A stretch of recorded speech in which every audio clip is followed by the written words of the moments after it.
welcome back. The dreaded reunion. I forgot my high school colors. Mom told me to go anyway before everybody's dead. That was comforting. I look over the itinerary and it seems ridiculous that so little activity would fill 2 whole days. Mom wants me to stay with her, but I'm afraid to. I'm told that Grover Jr. is back in town, but who wants to be around a man whose wife just left him? Besides, he's my freaking new brother. Good thing you lost all that weight, Ma says when I stop by a few hours before the icebreaker cocktail party. I've lost 13 pounds, I say. Well, it looks like 25. Keep doing whatever you're doing because it's flattering to see less of you. She chuckled. See, they used the word chuckles. They could have used it. Okay. So, looks like little Levi is finally getting cute, Ma says. Little boys always seem to have to grow into their looks. Some do, some don't. So what's the 411 on Estelle and Justin? What do you mean? Heard it's not paradise anymore, she said, and they might be in counseling. They picked a heck of a time to have another child. What do you think is going on, Georgia? I don't know, I say, although I believe in my heart he's probably cheating. Men stop being nice to you when they're having an affair. Where's your husband? At his place, and don't ask me why, because we like our setup. He'll be over later to watch Iron Man 3, or maybe even 4. I don't know. There is no Iron Man 3 or 4, Ma. We're asleep before the credit rolls anyway. Who cares which one it is? I don't like robots to begin with. Well, maybe I'll stop by after my icebreaker melt and before someone falls off the stage doing karaoke. Wait a minute. You're not going to this festivity by yourself, I hope. Yes, what's wrong with that? You're supposed to have an escort. Hell, somebody. You do not want to walk into your 40-year reunion by yourself. That much I do know. And why not? It just sends the wrong message. And what message is that? That you didn't have anybody to bring. I don't care what those people think. You should care. Why don't you take Grover Jr.? His social calendar is blank. Believe me. I don't want to take anybody, Ma, and I'm not the least bit embarrassed to go by myself. Who are you going to dance with? Dance? Who said anything about dancing? You have to dance, Georgia. Okay, what's his number? He's right across the parking lot in Grover's unit. How long is he staying? Not sure. He said he likes Bakersfield. Oh, Lord. And by the way, it's nice to see your hair again. Short and curly is so much more flattering. You look like you were wearing a Russian hat all these years. Well, why didn't you say anything? I figured when you got tired of looking like Wooly Bully, you come to your senses. You always know what to say. Can you please call Grover Jr.? She says and hands me her cell phone, which has pictures of all 4 of her great-grandchildren on the screen. Nice, I say. I had it made. I'll give you the website if you want it. I shake my head and then I hear that deep voice. Hi, Grover. This is your new sister, Georgia. How are you? He says fine. He's lying, of course. Look, I'm here to attend my 100th high school reunion and was just advised that I should have a date. Ma is staring me in the mouth. Yours was in June? You did? You will? All day? That's great. Mom makes a charade gesture and points at her heart and then moves her arm like she's staring. How about I pick you up about 6? It should be over about 9, 10 at the latest. And we can talk about day 2 also. Her eyes turn into sunny side ups. Do you golf? Me either. But there's a long dinner and the dreaded speech during dessert and the awards for best this and that and a PowerPoint of those who aren't with us anymore. And then so, as to end the evening on a high note, the fox dancing. It's going to be a long night. No kidding? The last 5? I don't want to say. I'll see you in a few hours then, Grover. And thanks. Wear something as close to sexy as you can in that garment bag, Michelle Obama says. Ma, please. He is not your real brother. Just keep that in mind. And if he's anything like his daddy, you won't be disappointed. I have nothing to say to that. Grover Jr. looks better than he did at Ma's birthday. It could be that olive green shirt he's wearing with those long black slacks. From under his sports coat, even his belt is dark olive leather. His shoes are black, the toe almost pointed, but not quite. He could pass for gay considering how put together he is. But I sometimes forget that straight men also have good taste. Exactly, girl. I'm in a tangerine and turquoise because I said to hell with trying to look conservative. I'm not conservative, and I'm not putting on a front for people I probably won't ever remember. Jacket, straight skirt, silk tee, size 12. Size 12? Oh yeah, she just lost weight. I was getting ready to say. All new because those 14s are finally too big. She was just in the 14. Well, I guess 14s are different, her body shape. Okay, she get that. Wow, you look amazing, he says to me when I get out of the car to greet him. Hug, hug. So do you, I say. Hug, hug. He gets in the passenger side. Dig this Prius, he says. So how have you been? I've been fine. And sorry to hear about what happened. Yeah, she left me. I'm hurt, but I don't hate her for it. Really? No. I'm heartbroken, of course. And I'm not thrilled this is how my marriage had to end. But I've heard you can recover, right? You can even do it twice. So, he says, and pat both palms on those beautiful, tight, brotherly thighs. Now it's time to travel back 40 years. I suppose it is. And I'll say this right now. If it feels like we're the only ones not in a coma, we give each other the look and bell for the fun bar. You got it. Okay. This bar is already packed with mostly white people. There are about 50 or 60 people here and more behind us. I get my badge with my name on it. It does not look good with my outfit, but I wear it anyway. There were only 42 black students in our graduating class of 300. I don't see any of them. We have a drink. I don't recognize a soul in here. That is until I hear a man's voice. Georgia Young? And I turn around and there's Thomas, the jerk who ditched me at my senior prom and left with another girl. He looks like Bill Cosby and is all gray and wearing bifocals. I can spot them from across the room. I pretend I don't recognize him. He then takes his glasses off so I can get a better look, smiles, which is when I haul off and slap him hard on the arm.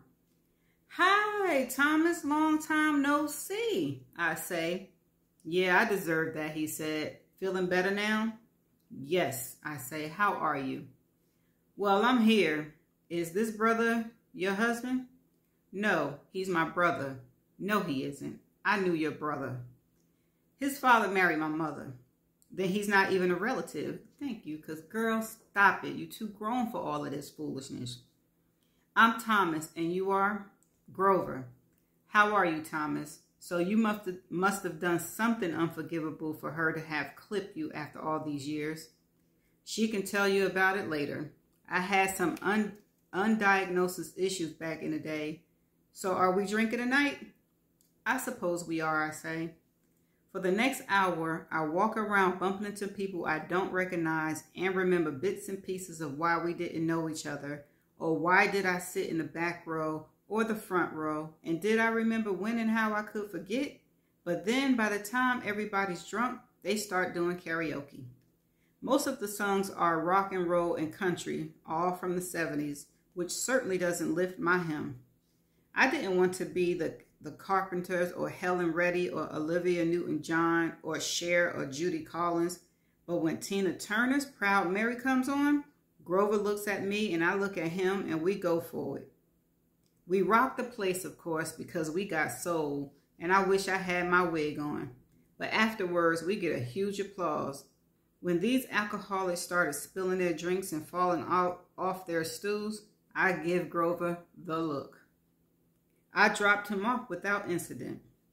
The following morning, I go on a tour of our high school without Grover, saving him for dinner, along with about 70 other reunion goers, except for the die-hard golfers.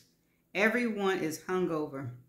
We walk out into the football field, which feels weird, and of course I get a little nostalgic looking at the empty bleachers. I go on the tour bus. We have the option of getting off and on where we want because the bus circles back around until each venue closes. I'm really enjoying just riding on the bus and marveling at how much there is to see and do in Bakersfield. There's a museum of art, the Fox Theater, the Buck Owens Crystal Palace, and more, and a lot more than I remember. At dinner, Grover wears a serious black suit with a yellow shirt and a purple and yellow tie. We match by accident. I'm wearing my purple suede Milano pumps with a Kelly green dress. It's tight, and I'm glad. We're now having dinner in the Sophia room, which is just 4 white and gold doorways away from the Grapevine, because a few more RSVP at the last minute. The rows of tables are lined up like those in an orphanage. It feels odd. When I locate my table number and spot my 3x5 high school photo on a short wooden stick, I'm not happy about it. I look like I had too many things on my mind and was trying to figure out which one to address, but had failed. My lips looked like they were upside down. My hair looked like a turkey plume. My long, skinny neck didn't look like it could handle the weight of my head. I do not remember being anorexic, but there was only half of me. Maybe I would have looked better if I had been in color. It's a shame we didn't have Photoshop back then. And that could answer some of her questions of how she feels about her body and her weight. And of course, whose photo is sitting on the other side of me? None other than Miss Walkie-Talkie herself, Sandra Lee Jones. I'm praying she called in sick or something. I don't feel like reminiscing with her because we don't have a plate full of good memories, and I also don't feel like lying about how much fun we used to have. I couldn't stand her ass. I bet they only seated us together because we're both black. I'm also hoping the after-dinner speech is short, but I applaud and laugh on cue. That the awards are short, and that the PowerPoint of those who are no longer with us is even shorter. My goal is to dance through this night and cha-cha right on out into the parking lot without being missed. Grover's game for anything. Hello there, Georgia. I hear the familiar voice from behind me. It's my girlfriend, Sandra Lee. I turn around and look up and cannot believe my eyes. She is gorgeous. She should change that tired picture she has on Facebook. Sandra? I asked, standing up and giving her a big squeeze. It's me. I had a makeover. You're looking pretty snazzy yourself, girl. Change that picture you have on Facebook. Here, she says, and hands me a gift bag with a yellow flower on it. I open it, and it's a picture of the two of us when we were both skinny and about to get into trouble. I think it was in our sophomore year, before she started getting on my nerves. And here she is now, being nice. I'm going to throw the ugly where it belongs. Why, thank you, Sandra. We were terrorists, weren't we? It's so good to see you. You know, I asked to be seated next to you since there was so few of us, and it looks like even fewer of us turned out. And who is this? She asked, trying not to give Grover the gaga eye, but she's giving him the gaga eye. And he stands up, looks down at her like he just made a discovery. Men are such whores. This gentleman is my stepbrother, but we've dropped the step. Georgia, stop it. Sandra shakes his hand like she means it, and without looking away from his eyes. She was always a loosey-goosey, and age has apparently not affected her. Something tells me there's going to be a whole lot of shaking going on. And so the reunion officially begins. I see groups forming. The once pretty, skinny blondes who were cheerleaders are still skinny and blonde, but not even close to pretty, because they've had too much work done. They're huddled in a tight circle with their arms around one another, hugging and giggling, stuck in time. I see the same snobs whispering as they move through the banquet hall. They thought they were hot shit then, but they just look like shit now. I'm being mean. They all pretend like they remember me, but they don't. I'm sure they all looked at the little boys in the catalog and know I'm a doctor. I wonder when white folks will realize and accept that black people are just as smart and as educated as they are, and in some cases smarter and more educated, and that we don't have to apologize for it, and that they should just respect us and accept it, because we now are and always have been equals. So yes, I'm a fucking doctor, and I don't even want to be one anymore. I take a pretend chill pill. Everybody mingles. Really? You were a lifter in the army? You still twirl a baton? You own a McDonald's? You're an embalmer? Wow. Sorry to hear you've been laid off after 15 years. Yes, the economy is in shambles and scary. And you think it's all President Obama's fault? Of course, I'm an empty nester. Yes, I did end up graduating from college twice. Yes, I got prostate cancer. You've got high blood pressure and high cholesterol? You're a breast cancer survivor? Yes, my mother's still alive. Sorry both your parents have passed on. You're retired? You lost a son in Afghanistan? You lost a daughter in Iraq? So that's how you met your third husband. And prison wasn't as bad as you thought? You never left Bakersfield? Why would you? You have 16 grandchildren?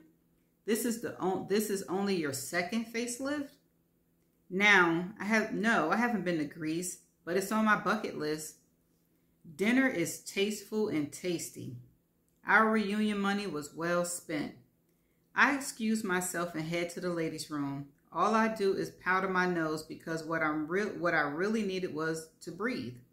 It's hard being on. As I head back into the ballroom, I hear a man's voice say, "Hello there, Georgia." I turn and see older Bruce Garner, who was in my English class 3 years in a row. He was somewhat cute then, but he's definitely handsome now. Bruce Gardner. I can't believe you remember me.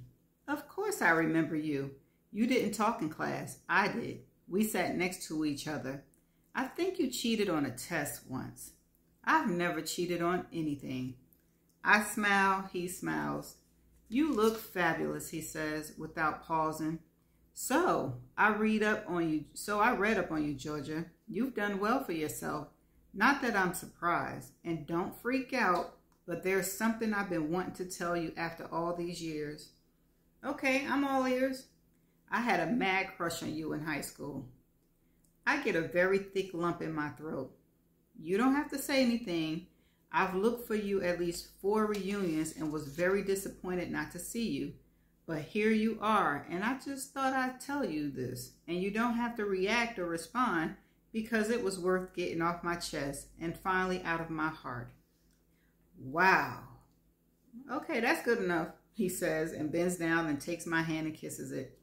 Hold on a minute, soldier. We can do better than that, I say, and walk up close to him and drape my arms around him, and he does the same to me. Wow. So were it not for racial politics back in the day, you mean to tell me I could have felt you in my arms like this all these years? He asks as I step away from him. He's white. Who knows, I say. It's really nice seeing you after such a long time, Bruce. And thank you for telling me how you felt. I'm flattered. Hope to see you again in 10. And off he goes to sit 3 tables away from mine, next to a handsome woman I know must be his wife. They both wave and I wave back. I'm now sitting in Grover's seat because he and Sandra are engrossed in a conversation.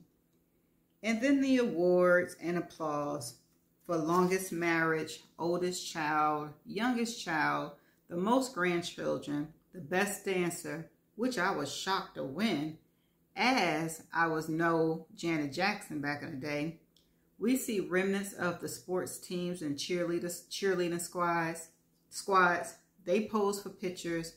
And then there's the slideshow of 26 classmates who passed away. I recognize almost all of them. When I hear the announcement that the speaker's going to give his talk soon, and I hear them say Bruce's name, I'm quite surprised. I never gave him a minute's attention, and now he's a senator who's 40 years later tells me he had a crush on me in high school. I'm all ears. Well, hello, class of 72. I know you've all been sitting out there thinking you feel younger than everybody else look. But guess what? 40 years from now, the class of 2011 will be full of old ladies with tattoos. It's good so many of you were able to make it this year. Instead of reminiscing, I thought I'd say something about where we are now and how we managed to get here. Wherever we are, because the fact that we are here means we should be celebrating our lives. I know many of us have had series of ups and downs. And after 50, we get not only the face we deserve, but the life we deserve. It may not be the life we wanted, but we all got the life we have as a result of choices we made. Some of us who haven't been so lucky probably look back at our lives and wish we could put them on videotape so we could get an instant replay. But then others might just want to erase theirs. Don't even think about it, because everything we've done, every bad and good decision we've made is what shaped our lives and brought us here tonight. Know that we're the only people who knew you when you weren't a father or a mother. We're the only people who knew you when you didn't have a profession or a career. We knew you when you were young and vibrant. Some of us didn't like each other back then. Some of us got bullied. Some of us fell in love but were too afraid to admit it. Some of us got our hearts broken because we did. But I'm here to tell you folks something you probably already know. It's not that complicated. All we can do is aim to leave this world a little bit better than we found it. So let's not listen to that domestic devil. Let's continue to be the change we want to see in ourselves and in the world.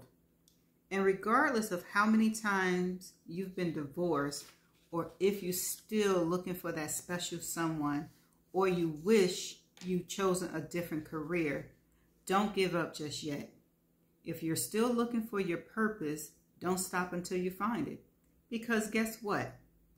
For lack of a better cliche, it ain't over till it's over. We've still got some good years left to dance to the song known as Our Lives at whatever RPM we choose. Some of us like to tango. Some want to waltz. Personally, I still like to rock. I'm just so glad we're all still here. And as my granddaughter likes to say, it's all good. Now let's party like it's 1972. And off the stage he goes. I'm in tears.